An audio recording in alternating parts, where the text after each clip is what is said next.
19 জুলাই 2026 মাত্র 120 মিনিটের মধ্যে ফুটবল ইতিহাস বদলে যায়। বিশ্ব চ্যাম্পিয়ন আর্জেন্টিনা আর অন্য পাশে স্পেন। কিন্তু শেষ বাঁশি বাজতেই যা ঘটল সেটা শুধু একটা ম্যাচের সমাপ্তি ছিল না, সেটা ছিল এমন এক বিতর্কের শুরু যা কয়েক ঘন্টার মধ্যেই পুরো ইন্টারনেটকে দুই ভাগে ভাগ করে দেয়। কেউ বলল স্পেন ভালো খেলেছে, কেউ বলল না, এই ম্যাচে কিছু একটা ঠিক ছিল না। সোশ্যাল মিডিয়ায় ছড়িয়ে পড়ল হাজার হাজার পোস্ট। মেসি এত শান্ত কেন? আর্জেন্টিনা আক্রমণই করল না কেন? এনজোর লাল কার্ড কি টার্নিং পয়েন্টে ছিল? ম্যাচের শেষে এত বড় সংঘর্ষণ কেন হলো? কয়েক ঘন্টার মধ্যেই জন্ম নিল শত শত ষড়যন্ত্রের তত্ত্ব। কিন্তু এই গল্পের কোন অংশটা সত্যি আর কোন অংশটা শুধু ইন্টারনেটে তৈরি রহস্য? আজ আমরা ফিরে যাব সেই দিনের প্রতিটা মুহূর্তে। মাঠে ঠিক কী ঘটেছিল, ড্রেসিং রুমে কী ঘটেছিল। ফাইনালের আগে আর্জেন্টিনা ছিল টুর্নামেন্টের অন্যতম ভয়ঙ্কর দল। শুরু থেকেই তারা দেখিয়ে দিয়েছিল তারা শুধু অংশ নিতে আসেনি, ট্রফি ধরে রাখতেই এসেছে। প্রতিটি ম্যাচে তাদের আত্মবিশ্বাস ছিল চোখে পড়ার মতো। মেসি যখন বল পেতেন পুরো স্টেডিয়াম নিঃশ্বাস বন্ধ করে তাকিয়ে থাকত। এনজো ফার্নান্দেজ মাঠ নিয়ন্ত্রণ করছিলেন, আলভারেজ সামনের প্রতিপক্ষের রক্ষণের আতঙ্ক ছড়াচ্ছিলেন, আর এমিলিয়ানো মার্টিনেজ গোলপোস্টের সামনে যেন এক অদৃশ্য দেয়াল হয়ে দাঁড়িয়েছিলেন। গ্রুপ পর্ব থেকেই নকআউট, প্রতিটি ধাপে আর্জেন্টিনা বারবার প্রমাণ করেছে তারা বড় ম্যাচ সামলাতে জানে, বড় ম্যাচের চাপ সামলাতে জানে। কঠিন মুহূর্তেও তারা শান্ত থেকেছে, সুযোগ পেলে আঘাত করেছে, আর শেষ পর্যন্ত জয় নিয়েই মাঠ ছেড়েছে। সেমিফাইনালে ইংল্যান্ডকে হারানোর পর পুরো আর্জেন্টিনা যেন উৎসবে মেতে ওঠে। সমর্থকদের বিশ্বাস ছিল আর মাত্র একটি ম্যাচ, তারপরেই ইতিহাস। অনেকেই বলতে শুরু করেছিলেন মেসি কি এবার দ্বিতীয়বারের মতো বিশ্বকাপ তুলবেন? কিন্তু ঠিক এখান থেকে গল্পটা বদলে যেতে শুরু করে। ফাইনালের আগে সব কিছু যেন স্বাভাবিক ছিল। খেলোয়াড়রা অনুশীলন করছিল, সংবাদ মাধ্যম ভবিষ্যৎবাণী করছিল, সমর্থকেরা উদযাপনের প্রস্তুতি নিচ্ছিল। কেউ কল্পনাও করেনি মাত্র কয়েক ঘন্টার পর এমন একটি ম্যাচ হবে যা শুধু একটি ট্রফির জন্য নয়, বিতর্ক, প্রশ্ন আর অসংখ্য গুজবের জন্য ইতিহাসে লেখা থাকবে। 19 জুলাই অবশেষে সেই দিন চলে আসে। আর্জেন্টিনা বনাম স্পেন। কোটি কোটি মানুষ টিভির সামনে। ম্যাচের 38 মিনিট। হঠাৎ করে আর্জেন্টিনা সবচেয়ে গুরুত্বপূর্ণ ডিফেন্ডার লিসান্দ্রো মার্টিনেজ মাটিতে বসে পড়লেন। মেডিকেল টিম দৌড়ে এলো। কয়েক মিনিট চিকিৎসার পরও তিনি আর চালিয়ে যেতে পারলেন না। বিশ্ব চ্যাম্পিয়নদের রক্ষণে তৈরি হলো বড় ফাঁক। তখনও কেউ বুঝতে পারেনি এই মুহূর্তটা পরে পুরো ম্যাচের অন্যতম টার্নিং পয়েন্ট হিসেবে আলোচিত হবে। হাফ টাইমের ক্যামেরা বারবার স্কালোনির মুখ দেখাচ্ছিল। আর্জেন্টিনা এখনও কোনো ছন্দ খুঁজে পাচ্ছে না। মেসি বারবার নিচে নেমে বল নিচ্ছেন, কিন্তু সামনে যাওয়ার পথ বন্ধ। স্পেন যেন প্রতিটা পাস আগে থেকেই পড়ে ফেলেছে। 60 মিনিট, 70 মিনিট, 80 মিনিট, সময় শুধু এগিয়ে যাচ্ছে। গ্যালারিতে বসা আর্জেন্টিনার সমর্থকদের মুখে উদ্বেগ। তারা অপেক্ষা করছিলেন হয়তো এখন স্কালোনি এমন একজন বদলি নামাবেন যিনি ম্যাচের গতি বদলে দেবেন।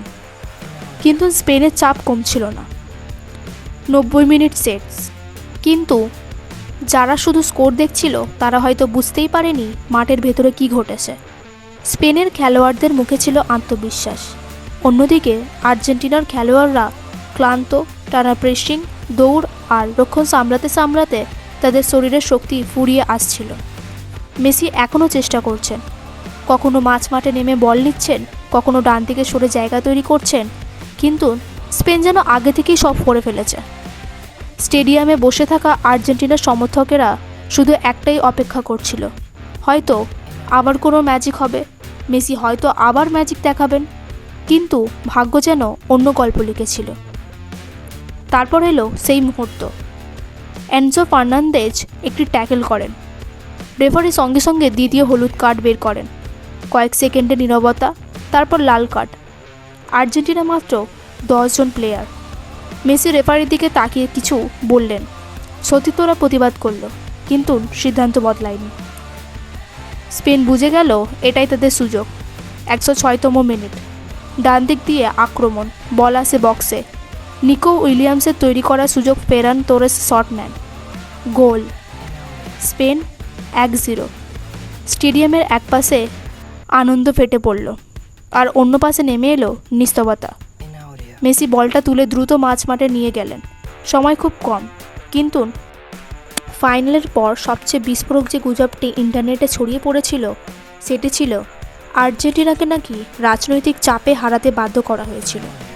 এই দাবি শোনার পর লাখ লাখ মানুষ একটাই প্রশ্ন করতে শুরু করেছিল, রাজনীতি আর ফুটবল সত্যি কি একে অপরকে প্রভাবিত করতে পারে? তারপর শুরু হয় নানা গল্প। কেউ বলছিল ইউরোপীয় ফুটবলের আধিপত্য বজায় রাখতে নাকি স্পেনের জয় বেশি সুবিধাজনক ছিল। কেউ ফিফা, বড় স্পন্সর আর আন্তর্জাতিক প্রভাবের কথা তুলছিল। আবার কেউ ইংল্যান্ডের বিপক্ষে সেমিফাইনালে আর্জেন্টিনার খেলোয়াড়দের লাস মালভিনাস সন আর্জেন্টিনা অর্থাৎ ফকল্যান্ড মালভিনাস দ্বীপপুঞ্জ নিয়ে আর্জেন্টিনার দাবি বা লেখার ব্যানার দেখানোর ঘটনাকে টেনে এনেছিল। এর জের নাকি ফাইনালে পড়েছিল। সেই ব্যানার নিয়ে বিতর্ক হয়েছিল এবং কিছু ব্রিটিশ রাজনীতিক ফিফার তদন্তের দাবি তুলেছিল। কিন্তু তদন্তে কি দেখা পাওয়া গেল?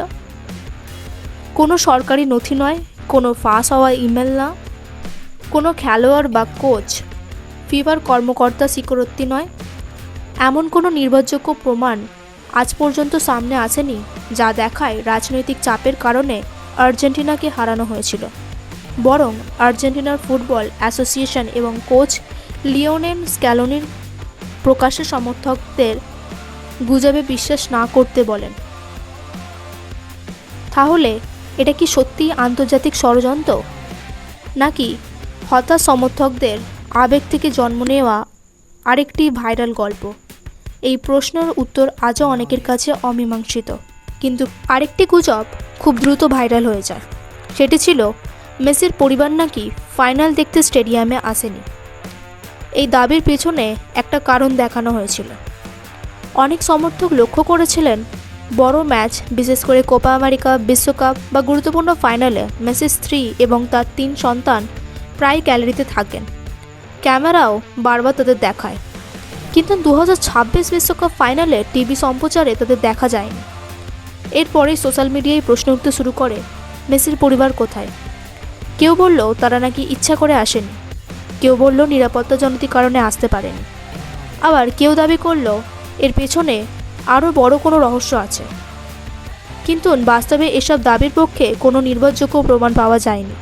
পরে বিভিন্ন প্রতিবেদন থেকে জানা যায় মেসির বাবার স্বাস্থ্যগত সমস্যার কারণে পরিবারের ভ্রমণ পরিকল্পনা বদলেছিল। ফাইনালের পর আরও একটি গুজব দাবানলের মতো ছড়িয়ে পড়ে। অনেক সমর্থকের প্রশ্ন ছিল, স্কলোনি কি সত্যিই নিজের ইচ্ছা মতো দল নামিয়েছিলেন?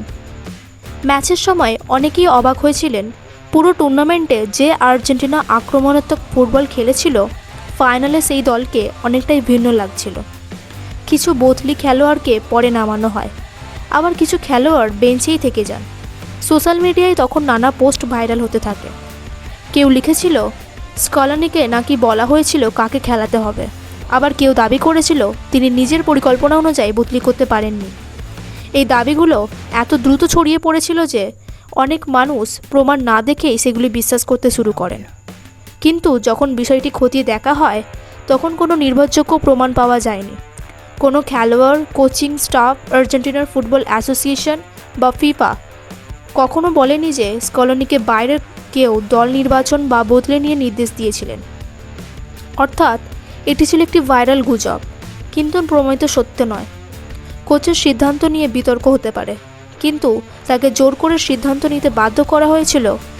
এরপর শুরু হয় আরও একটি বড় বিতর্ক। অনেক সমর্থকের প্রশ্ন ছিল, বেঞ্চে এত খেলোয়াড় বসেছিল, তাহলে তাদের সবাইকে সুযোগ দেওয়া হলো না কেন? ম্যাচ যত এগোচ্ছিল আর্জেন্টিনা গোলের জন্য মরিয়া হয়ে উঠেছিল। তখন সোশ্যাল মিডিয়ায় একের পর এক পোস্ট ভাইরাল হতে থাকে। কেউ লিখেছিল যে খেলোয়াড় ম্যাচ ঘুরিয়ে দিতে পারত তাকেই নামানো হলো না, আবার কেউ বলছিল ইচ্ছে করেই কয়েকজন গুরুত্বপূর্ণ খেলোয়াড়কে বেঞ্চে বসিয়ে রাখা হয়েছিল। এই দাবিগুলো খুব দ্রুত ছড়িয়ে পড়ে। অনেক ইউটিউব ভিডিওতে বলা হয় যদি অমুক খেলোয়াড়কে আগে নামানো হতো তাহলে হয়তো ম্যাচের ফল অন্যরকম হতে পারত। কিন্তু যখন ম্যাচের অফিসিয়াল রিপোর্ট, কোচের সিদ্ধান্ত এবং বদলির তালিকা দেখা হয়, তখন ভিন্ন ছবি সামনে আসে। কোচ স্ক্যালোনি নিজের কৌশল অনুযায়ী বদলি খেলোয়াড় নামিয়েছিলেন। কোনো নির্ভরযোগ্য প্রমাণ পাওয়া যায়নি যে ফিফা, ম্যাচ কর্মকর্তা বা অন্য কোনো পক্ষ আর্জেন্টিনার কোনো খেলোয়াড়কে ইচ্ছাকৃত মাঠে নামাতে বাধা দিয়েছিল। তাই এই দাবিটিও ইন্টারনেটের ভাইরাল হওয়ার একটি গুজব হিসেবেই থেকে যায়, প্রমাণিত সত্য হিসাবে নয়। ফুটবল শেষ হওয়ার পর সবচেয়ে বেশি বিতর্ক হয়েছিল একজনকে ঘিরে, রেফারিকে। সোশ্যাল মিডিয়ায় মুহূর্তের মধ্যেই হাজার হাজার পোস্ট ছড়িয়ে পড়ে। কেউ লিখছিল রেফারির প্রতিটি গুরুত্বপূর্ণ সিদ্ধান্তই স্পেনের পক্ষে গেছে। কেউ বলছিল আর্জেন্টিনার কয়েকটি ফাউল খুব সহজেই কার্ডে পরিণত হলো, কিন্তু স্পেনের একই ধরনের চ্যালেঞ্জে রেফারি অনেকটাই নরম ছিলেন। সবচেয়ে বেশি আলোচনায় আসে এনজো ফার্নান্দেজের দ্বিতীয় হলুদ কার্ড। অনেক সমর্থক প্রশ্ন তোলেন, এই কার্ডটা কি খুবই কঠোর ছিল? কারণ সেই লাল কার্ডের পর আর্জেন্টিনাকে 10 জন নিয়ে খেলতে হয়, আর এরপরেই ম্যাচের মোড় ঘুরে যায়। এরপর আরও বড় দাবি ছড়ায়, রেফারি নাকি ইচ্ছা করে স্পেনকে সুবিধা দিয়েছিলেন। কিছু ভিডিওতে এমন বলা হয় ম্যাচের ফল আগেই ঠিক ছিল, কিন্তু যখন ম্যাচের ভিডিও, রেফারির সিদ্ধান্ত এবং ফুটবল বিশ্লেষকদের মতামত খতিয়ে দেখা হয়, তখন দেখা যায় কিছু সিদ্ধান্ত নিয়ে বিতর্ক থাকলেও রেফারি ইচ্ছাকৃতভাবে স্পেনকে জিতিয়েছেন বা ম্যাচ ফিক্স ছিল এমন কোনো নির্ভরযোগ্য প্রমাণ কখনো প্রকাশিত হয়নি। ফুটবল বিতর্কিত সিদ্ধান্ত নতুন নয়, কিন্তু বিতর্ক আর প্রমাণ এই দুটো এক জিনিস নয়। আর এই ফাইনালের ক্ষেত্রে সবশেষে আসে সবচেয়ে বড়, সবচেয়ে বিস্ফোরক আর সবচেয়ে বিতর্কিত গুজব। সোশ্যাল মিডিয়ায় লাখ লাখ মানুষ একটি প্রশ্ন করতে শুরু করেছিল, বিশ্বকাপ ফাইনালের ফল কি আগেই ঠিক করা ছিল? ম্যাচের পর প্রতিটি মুহূর্তের মধ্যেই নানা ভিডিও ভাইরাল হতে থাকে। কেউ বলছিল আর্জেন্টিনা আজ নিজেদের মতো খেলেনি। কেউ রেফারির সিদ্ধান্ত দেখিয়ে বলছিল সব কিছু যেন আগে থেকেই লেখা ছিল। আবার কেউ আর্জেন্টিনার দুর্বল আক্রমণ, এনজোর লাল কার্ড আর স্পেনের অতিরিক্ত সময়ের গোল, এইসব ঘটনাকে একসঙ্গে জুড়ে দাবি করতে থাকে এটা শুধু কাকতালীয় নয়। এই দাবিগুলো এত দ্রুত ছড়িয়ে পড়েছিল যে কয়েকদিনের মধ্যেই কোটি কোটি মানুষ সেই ভিডিওগুলো দেখে ফেলেছিল। কিন্তু যখন সাংবাদিকরা, ফুটবল বিশ্লেষকরা এবং বিভিন্ন নির্ভরযোগ্য সংস্থা বিষয়টি খতিয়ে দেখেন, তখন একটি গুরুত্বপূর্ণ বিষয় সামনে আসে। কোনো গোপনীয় নথি পাওয়া যায়নি, কোনো ম্যাচ অফিসিয়াল, খেলোয়াড়, কোচ বা ফিফা কর্মকর্তারা এমন কোনো তথ্য দেননি যা প্রমাণ করে যে ফাইনালের ফল আগে থেকেই ঠিক ছিল, অর্থাৎ ম্যাচ আগে থেকেই ঠিক করা ছিল। এই দাবি ইন্টারনেটে সবচেয়ে বেশি ভাইরাল হলেও আজ পর্যন্ত এর পক্ষে কোনো নির্ভরযোগ্য প্রমাণ প্রকাশিত হয়নি। তাহলে এটা কি সত্যিই কোনো লুকিয়ে থাকা ষড়যন্ত্র ছিল, নাকি কোটি কোটি সমর্থকের হতাশ থেকে জন্ম নেওয়া আরেকটি ভাইরাল গল্প? হয়তো এই প্রশ্নের উত্তর সবার কাছে এক নয়, কিন্তু ইতিহাসে যা লেখা হয় তা প্রমাণের ভিত্তিতে লেখা। 120 মিনিটের খেলা, একটি ট্রফি আর অসংখ্য প্রশ্ন। 2026 সালের এই বিশ্বকাপ ফাইনাল শুধু স্পেনের জয় বা আর্জেন্টিনার হার হিসেবে ইতিহাসে লেখা থাকবে না, এটি মনে থাকবে সেই ম্যাচ হিসেবে যার পর ইন্টারনেট ভরে গিয়েছিল অসংখ্য গুজব, বিতর্ক আর ষড়যন্ত্রের গল্পে। কেউ বিশ্বাস করেছে, কেউ অস্বীকার করেছে, কেউ প্রমাণ খুঁজেছে, আবার কেউ শুধু আবেগ দিয়ে সিদ্ধান্ত নিয়েছে। কিন্তু এই ডকুমেন্টারির উদ্দেশ্য কাউকে দোষী প্রমাণ করা নয়। আমাদের উদ্দেশ্য ছিল মাঠে যা ঘটেছে আর ম্যাচের পরে যেসব গুজব ছড়িয়েছে সেই দুটোকে আলাদা করে দেখা। হয়তো আর্জেন্টিনা সত্যিই খারাপ খেলেছিল, হয়তো স্পেন সেদিন আরও ভালো ছিল, আর হয়তো সেই কারণেই এত প্রশ্ন জন্ম নিয়েছিল। একটা বিষয় আজও সত্যি, ফুটবল শুধু 22 জন খেলোয়াড়ের খেলা নয়, এটা কোটি কোটি মানুষের আবেগ, আর আবেগ যখন ভেঙে যায় তখন অনেক সময় সত্যের চেয়েও দ্রুত ছড়িয়ে পড়ে গুজব। তাহলে তোমরা কি মনে করো, এটা কি শুধু একটি ঐতিহাসিক ফুটবল, নাকি এমন কিছু প্রশ্ন আছে যার উত্তর আমরা আজও পাই না? তোমার মতামত কমেন্টে জানাও। আর যদি এমন আরও রহস্য, ইতিহাস বিতর্কের ডকুমেন্টারি দেখতে চাও তাহলে সাবস্ক্রাইব করতে ভুলো না, because every mystery has a story.